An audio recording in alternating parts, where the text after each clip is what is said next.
Hey guys, Dr. K here. I might be off the court right now, but it doesn't mean that we still can't train your team's communication like a pro pickleball player. So let's break it down, and no paddle required.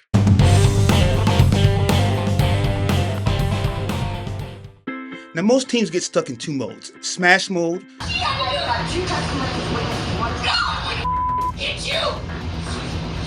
where they're loud, aggressive, and exhausting, or the old school dink mode,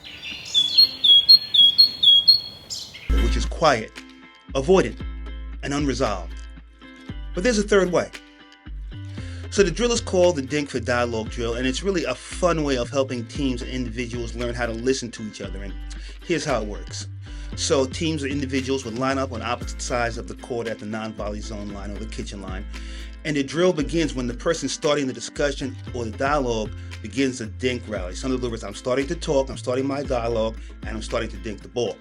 Now players dink the ball to each other, but here's a twist. No one else is allowed to speak until the individual who started the rally indicates that they're finished by grabbing the ball. They then hand or toss the ball to the other teammate or to another teammate who starts their response. And they started by starting a dink rally.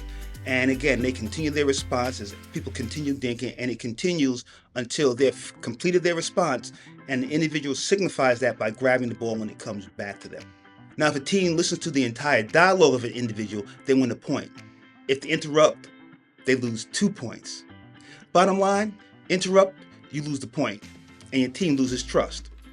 Now, in meetings, it looks like this, right? It looks like asking one question at a time and then waiting 3 full seconds for the answer. The silence feels awkward at first, but this is where the breakthrough happens.